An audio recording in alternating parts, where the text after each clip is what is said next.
Halo, selamat pagi pemirsa di Kota Medan, Riau, Palembang, dan daerah lain di Sumatera. Selama 30 menit ke depan kami akan mengabarkan informasi menarik dari wilayah Sumatera dan sekitarnya. Bersama saya Ana Tealita, inilah kabar Sumatera.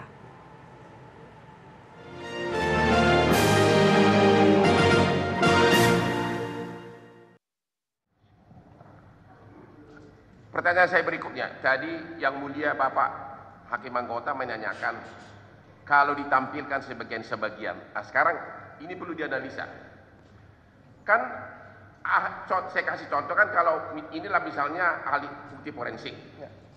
Yang mungkin perlu diperjelas lagi, yang ditampilkan sebagian ini yang forensiknya atau yang terjadi di kasus ini bukan forensiknya yang ditunjukkan kepada saksi, tapi WA itu di handphone di screenshot kayak gini, kayak screenshot ada artis terkenal di screenshot, mana bagian-bagian yang seksi itu yang di screenshot, bahkan sidik jari dari penyidik tersebut kelihatan. Pertanyaan tadi untuk memperdalam pertanyaan Hakim Anggota, apakah yang Anda maksudkan itu boleh sebagian tapi bukan screenshot seperti ini, tapi adalah sebagian dari hasil forensik ini, yang mana yang benar? Mestinya bila yang dimaksud sesuai dengan Hakim Anggota disebutkan adalah sebuah percakapan pesan, yaitu percakapan WhatsApp, dan seperti penasihat hukum tampilkan ada pemfotoan dua device, satu device dari menggunakan device yang lain. Keywordnya ada satu, yang mau dijadikan barang bukti adalah barang bukti elektronik, yaitu WhatsApp, pesan WhatsApp tadi. Berarti yang dilakukan proses seperti yang diperagakan oleh penasihat hukum menurut saya tidak sah. Karena Taruh. Jadi contoh tadi, ini jaksanya ketawa terus nih. Tadi Anda mengatakan seluruh chattingan yang di screenshot, ya bahkan jarinya penyidik kelihatan. Mana ini contohnya nih? Ini contohnya nih, mungkin saya kira nggak usah saya tunjukkan untuk menghemat waktu. Ini ada contohnya nih. Ini ada jari-jari penyidiknya nih, ya. Kalau sudah ada kelihatan jarinya seperti ini, ya, ini udah pasti bukan forensik kan? Pasti bukan. Oke. Menurut Anda, kalau di screenshot seperti ini dengan jari kelihatan, menurut Anda inilah bukti elektronik yang tidak sah? Tidak sah, itu confirm. Karena yang mau ditampilkan atau mau dijadikan alat bukti adalah percakapan ataupun informasi elektronik. Sesuai di Undang-Undang ITE, itu adalah barang bukti elektronik. Barang bukti elektronik prosesnya bukan seperti itu, penasihat hukum. Harusnya yang ditunjukkan adalah hasil dari digital forensik tersebut. Betul.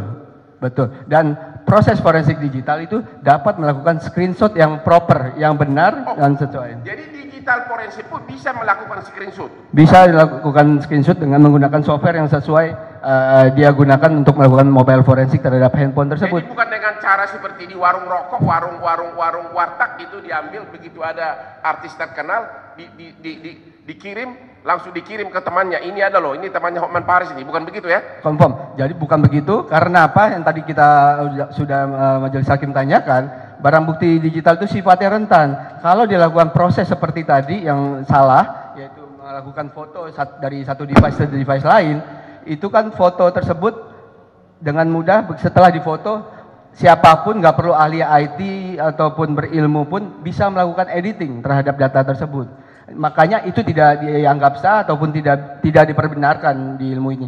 Karena barang bukti digital harus diproses sesuai pasal 6 itu harus dipastikan keutuhannya. Kalau proses foto dua device tadi, kita sangat meyakinkan itu tidak akan bisa menjadi barang bukti yang sah, tidak bisa dijamin sebuah keutuhannya. Sekali lagi, hasil screenshot yang oleh penyidik dengan tangannya ditunjukkan kepada saksi, dan semua saksi ditanyakan pertanyaan tentang itu menurut Anda merupakan alat bukti yang sangat tidak sah? Sangat tidak sah menurut saya, sesuai dengan best practice selama ini dan saya bantu penegak hukum selama ini. Dan Anda mengatakan ini bukan karena ahli digital, tapi memang pasal 5 ayat 2 Undang-Undang ITE menyatakan bahwa hukum acara diperluas. Betul, dan pasal 6 khususnya untuk digital forensik dipergunakan dengan cara Undang-Undang ITE ini. Benar. Jadi boleh nggak diceritakan kasus di selatan itu, kenapa sampai pengadilan memerintahkan melakukan digital forensik ulang? Jadi kita dulu boleh dipandang di sebelah kiri, apakah jaksanya ada di situ? Nggak hafal karena nggak pengen tahu aja. Seragamnya sama. Jadi mohon izin koreksi kalau nggak salah satu di pengadilan tipikor di Jakus, satu lagi di pengadilan saya lupa itu Jaksel atau bukan. Intinya adalah barang bukti tersebut mirip seperti yang tadi dilakukan analisa tidak menggunakan teknik digital forensik yang sah sesuai dengan amanat pasal 6 Undang-Undang ITE tadi. Akhirnya walaupun barang bukti tersebut isinya mungkin benar, tapi prosesnya salah, akhirnya barang bukti tersebut tidak dijadikan alat bukti yang sah. Kalau yang proses yang dilakukan proses forensik ulang itu kejadian di pengadilan di Riau dan juga pengadilan tipikor Jakarta Pusat, itu di mana sangat disangsikan hasil sebuah alat bukti yaitu berupa barang bukti elektronik, sehingga majelis hakim tidak mempercayai barang bukti tersebut sesuai dengan apa yang kami sampaikan, dan akhirnya pengadilan memberikan perintah tersebut. Sudah dua putusan pengadilan yang tidak mengakui bukti karena bukan forensik. Dua yang minta forensik ulang, satu yang tidak mengakui dan membuat terdakwa itu bisa bebas. Satu lagi, Anda tadi mengatakan putusan dalam tingkat PK pengacara terkenal dengan terdakwa Lukas. Ini saya ada putusannya nih, dan akhirnya Lukas bebas. Di tingkat PK Mahkamah Agung. Boleh Anda ceritakan, Anda jadi saksi ahli juga di sini, Benar, saya jadi saksi ahli di. Kaya banget loh ya. Apa bisa Anda ceritakan kejadian di kasus Lukas ini? Kalau nggak salah ini kasus siapa waktu itu terdakwa lain siapa? Yang Edi Sindoro. Yang katanya disuruh jangan pulang dari Thailand gara-gara mau ditangkap KPK. Baik. Sehingga obstruction of justice. Betul. Jadi waktu itu hanya bukti rekaman itu siapa? Novel ya, salah satu saksi dari KPK. Baswedan yang mendengar. Bisa Anda ceritakan sehingga sampai gugur itu alat bukti digitalnya dan akhirnya terdakwa bebas. Baik. Jadi pada kasus tersebut kami bersaksi menjadi ahli dikarenakan barang bukti elektronik yang dilakukan proses analisa oleh penyidik KPK saat itu sebuah rekaman alias rekaman digital suara orang dimasukkan ke sebuah DVD, lalu DVD tersebut atau hasil rekaman tersebut tanpa proses forensik itu diserahkan kepada ahli suara.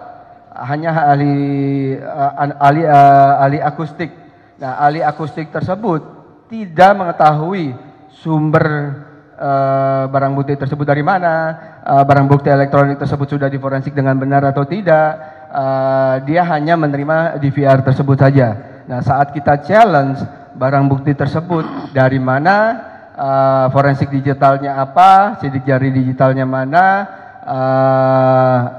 tidak dapat dipenuhi oleh penyidik tersebut, sehingga barang bukti karena itu berupa barang bukti elektronik walaupun di kasus tipikor itu barang bukti itu tidak bisa diterima oleh pengadilan karena prosesnya sudah salah sejak awal. Walaupun ada analisa akustik di dalam suara DVR itu ada suara si A, si B, si C, tapi tetap majelis hakim memberikan keputusan barang bukti tersebut tidak dapat digunakan jadi alat bukti yang sah karena tidak melalui proses forensik digital yang benar. Dan inilah yang Anda sebutkan, yaitu putusan PK Mahkamah Agung nomor 78 PK Pitsus 2021 dengan terdakwa Lukas yang diputus tanggal 7 April 2021, benar? Benar. Oke. Tadi Anda mengatakan bahwa yang ditunjukkan ke saksi itu untuk ditanggapi oleh saksi dan selanjutnya keterangan saksi cantum dalam BAP harus sudah diforensik. Kalau berupa barang bukti elektronik benar, kalau harus. Elektronik, bukan langsung oleh penyidik waktu ditangkap langsung di screenshot itu tidak sah. Tidak sah. Waktu kemarin ada perdebatan di sini dengan ahli forensik. Ahli forensik dari Polda mengatakan itu kan yang saya forensik katanya. Coba, kan waktu kita tunjukkan itu tadi mana seperti tadi? Yang itu yang sidik jari tadi. Nah ini jadi. Waktu saya tunjukkan, ini Anda, dia bilang ini kan yang saya forensik. Bukankah yang di forensik bukan ini, tapi memang harus utuh dari sumbernya, atau bisa terangkan? Baik, jadi ahli tersebut melakukan proses mobile forensik terhadap sebuah handphone mestinya ya, terhadap sebuah handphone. Lalu dari sebuah handphone itu dilakukan analisa dan diproduksilah sebuah laporan forensik digital secara otomatis oleh software tersebut. Nah, baru bisa menampilkan dan dilakukan screenshot dengan software yang sama untuk menampilkan apa-apa yang diinginkan untuk ditanyakan di BAP. Nah, baru proses tersebut bisa. Berarti ini sangat penting nih. Yang harusnya di screenshot itu adalah hasil digital forensik. Betul. Pakai software forensik yang software forensik. Bukan dari handphone di screenshot. Betul, bukan. Sekali lagi, yang harusnya di screenshot dan ditunjukkan ke saksi adalah hasil dari forensik. Benar. Informasi lainnya akan kami hadirkan usai jeda, tetaplah bersama kami.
Saksi Jasman,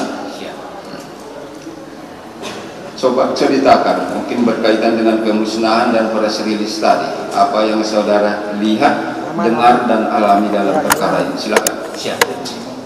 Pada awalnya penangkapan di bulan Juni, bulan Mei. Kemudian 2 hari setelah itu saya dipanggil oleh Kasat Narkoba untuk datang ke ruang Kasat Narkoba. Di sana saya lihat sudah ada berkumpul Polres dan anggota-anggota lain, termasuk kasat-kasat yang lain. Sedang Kapolres memberikan arahan tentang penangkapan sabu itu. Yang saya lihat waktu itu ada 2 peti, dan saya melihat satu peti yang terbuka. Saya tanya, apakah ini sabu? Dijawab oleh anggota, iya sabu. Ya. Setelah itu Bapak Polres tetap memberi arahan, saya ke ruang dalam menemui para tersangka. Waktu yang saya temui itu yang pertama adalah Muhammad Fadil, Arif Budiman, dan Rolani Eka Saputra. Setelah itu saya keluar lagi, tidak berapa lama, di dalam itu tinggal saja beberapa orang. Kemudian Bapak Polres turun, saya berbicara dengan anggota-anggota lain. Berbicara saya, barang ini dari mana, siapa yang dulu yang menangkap, dan siapa yang pertama kali yang menangkap. Nggak dijawab. Oke. Setelah itu 1 minggu, saya dipanggil lagi untuk mendampingi tersangka, 3 orang. Setelah itu, saya tidak ada dipanggil lagi. Ya. Setelah kemudian saya mendapat undangan tentang pemusnahan barang bukti. Undangan jam 9, saya hadir jam 9:15. Saya lihat dari luar itu sudah ada di atas meja 2 tumpukan kiri dan kanan sabu, ya sabu. Kemudian saya berjalan dari kanan ke kiri, saya lihat di antara sabu tersebut tidak ada satupun yang mencurigakan, tidak ada. Kemudian menjelang Bapak Wali Kota datang, itu Bapak dari Kapolda dengan Kapolres dengan pejabat lain itu sedang berada di ruang Kapolres. Itu sedang menunggu kedatangan dari Wali Kota. Setelah dia datang, barulah di samping saya jarak di antara itu 5 meter saya tepung tangan. Anggota Polwan sebagai protokol membuka acara. Itu acara pertama sambutan dari Bapak Wali Kota. Kedua baru Bapak dari Kapolda menyampaikan. Setelah itu langsung pembukaan tentang pemusnahan barang bukti langsung oleh Bapak Kapolda. Hadir waktu itu yang saya lihat, yang saya dengar dari penyampaian Bapak Kapolda, ada Wali Kota Bukit Tinggi, Kejaksaan Lubuk Basum, Pengadilan Lubuk Basum, kemudian perwakilan dari Pengadilan Bukit Tinggi dan Kejaksaan Bukit Tinggi, kemudian dari Bepom dan pegawai Pegadaian, kemudian dari para anggota polisi dari Padang dan termasuk dari ini. Dan di samping kiri saya ini sudah ada 2 orang tersangka terdakwa didampingi oleh 2 orang penjaga. Nah, dalam pemusnahan tersebut itu yang mengadu, ya, yang mengadu adalah Kapolres sendiri, yang kedua pertama adalah Bapak dari Kapolda.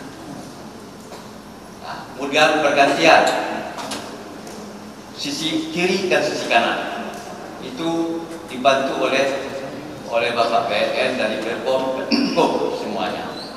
Jarak di antara itu saya 3 meter. Saya melihat kalau di antara satu dirobek, apabila jatuh satu butir itu langsung diambil, langsung dimasukkan ke dalam perut. Ya. Kemudian sabu yang dituangkan itu yang dirobek sama semuanya, yang dirobek sama akar. Nah, setelah itu selesai semua, kemudian baru penyampaian untuk menandatangani berita acara pemusnahan. Saya baru hadir dan saya sebagai juga undangan dan sebagai pendamping dari para terdakwa tersangka.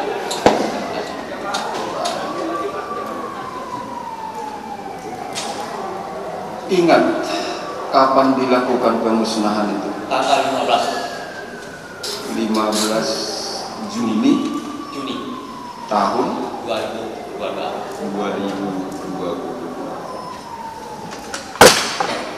Siapa saja yang hadir waktu itu? Cukup ada dari Pemda, Bepom, Kejaksaan Lubuk Basum, Pengadilan Lubuk Basum, sekaligus dari Pengadilan Lubuk Tinggi, Kejaksaan Bukit Tinggi, Pegawaian, Pajak Pegadaian. Saksi hadir waktu itu sebagai pengacara terdakwa yang ditangkap, tapi bukan pengacaranya terdakwa ini kan? Ya. Nah, siapa yang mengundang saudara hadir? Ya, pulang. Siapa yang mengundang saudara hadir waktu itu? Kapolres. Kapolres langsung. Ya. Baik. Setelah saudara hadir, saya melompat-lompat, tidak mengulang apa yang sudah saudara terangkan ya. Sebelum dilakukan pemusnahan pada tanggal 15 Juni 2022, sebagaimana yang saudara sebutkan, ada nggak dibuat berkumpul atau bertemu dulu Musbida tadi beserta terdakwa di ruangan Kapolres? Tidak. Tidak. Itu cuma di waktu pada pemusnahan saja.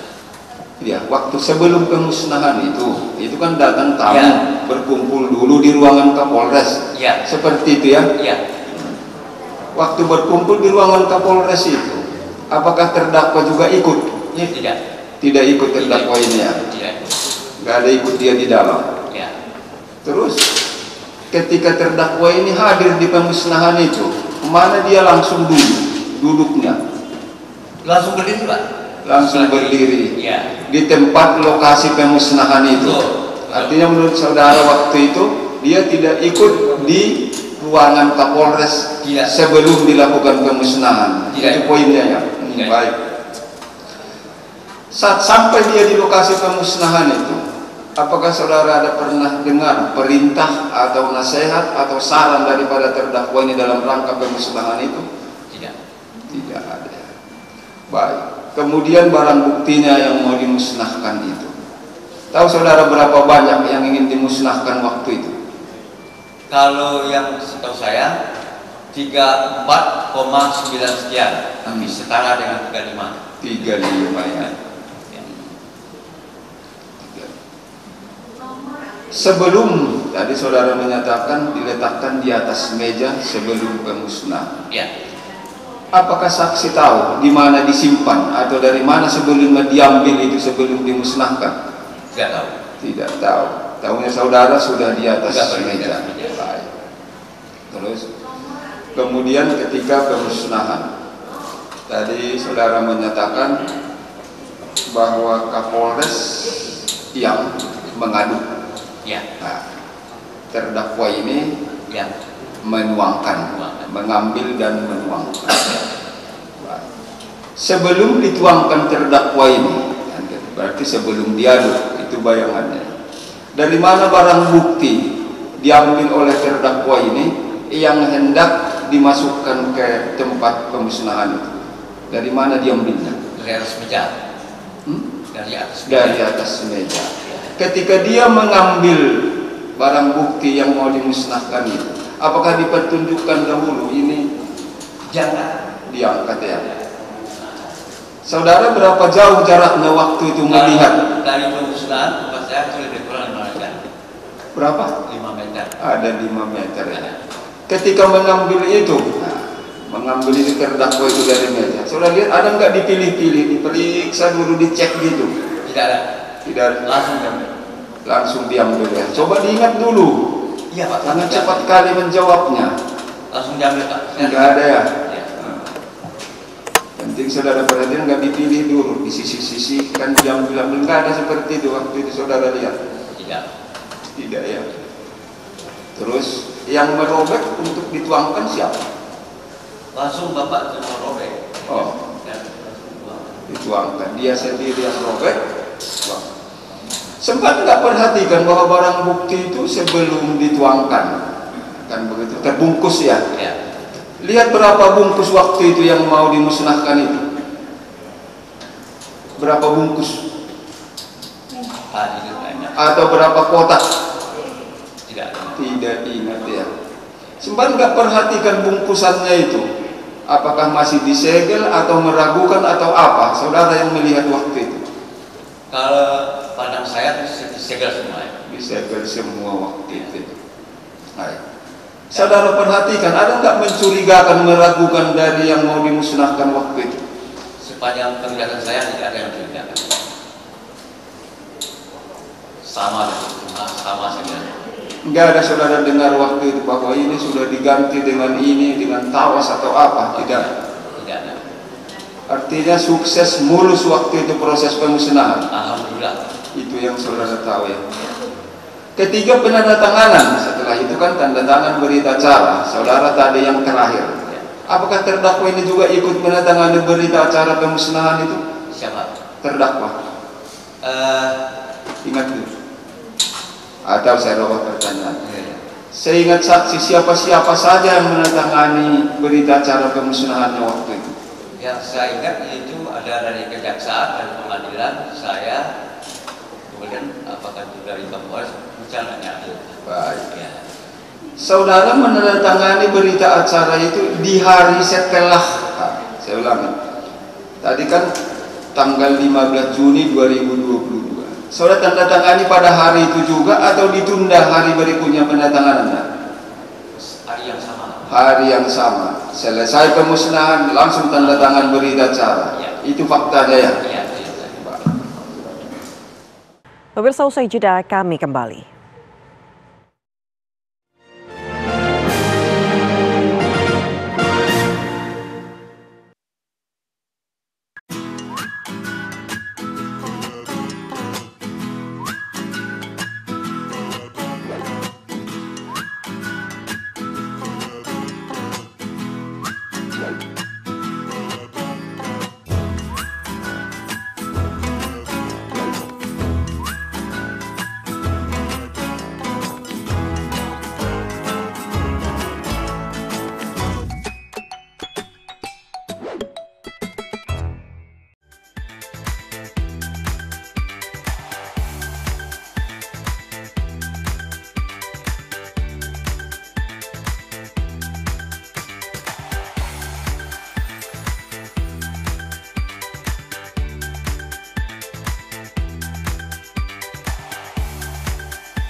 Bila selama ini Anda mengenal pizza dengan topping daging, ayam, ataupun jamur, maka pizza yang satu ini menggunakan bahan dasar yang unik atau berbeda, yaitu pizza andaliman.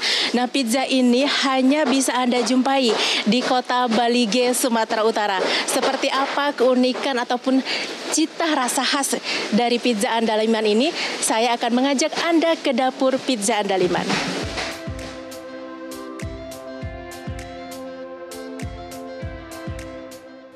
Restoran Pizza Andaliman berdiri sejak 2015 di kota Balige, Sumatera Utara. Dari namanya saja, restoran ini mengandalkan citra rasa lokal. Karena andaliman adalah bumbu dapur sejenis merica khas tanah Batak. Inilah kalau biji andaliman ini langsung yang dipetik dari pohonnya. Jadi kalau orang Batak itu biasa buat sambal, hanya ini dengan cabai pun, Mbak misalnya makan apapun, Ditambah perasan. hanya ini saja luar biasa, perasan jeruk, apapun. Tapi sambal mentah, cabai rawit dengan ini sudah enak. Nah, ini di kulitnya ada teman saya yang memang meneliti ini dari ITB, bahwa dia ada di kandungan yang seperti atsiri yang membuat, mungkin ini juga salah satu membuat orang Batak sangat pemberani. Jadi di kulitnya itu membuat seperti ada energi yang membuat kita seperti itu ya. Saya sampai bilang ini andaliman ini andalkan iman. Jadi orang Batak mungkin salah satu yang membuat orang Batak itu berani-berani mungkin. Nah, ini kita buat di toppingnya nih. Dikit ya ditaruh di topping sebagai pewangi, nanti kerasa walaupun dia sedikit tapi akan cukup terasa ya. Tak hanya itu, andaliman konten lokal lainnya juga ada di topping pizza yang tidak mungkin ditemukan di pizza yang aslinya adalah kuliner Italia. Seperti teri Medan, daun bawang, dan kacang panjang. Dengan inovasi ini, pemilik restoran mencoba bersaing dengan restoran pizza Waralaba. Enak sih, Kak. Enak. Pertama kali. Ya, bakal nyoba lagi. Pernah nyobain menu seperti ini di mana? Belum, justru unik ya. Kita cobanya baru di sini. Andaliman kan khas Batak ya, coba gitu. Aneka pizza andaliman dijual dengan kisaran Rp65.000 hingga Rp80.000. Nama andaliman yang merupakan produk tani khas Batak juga menjadi daya tarik tersendiri bagi turis yang mencari kuliner khas Balige. Dari kota Balige, Sumatera Utara, Wanasari Ferrari Narotama, TV One mengabarkan.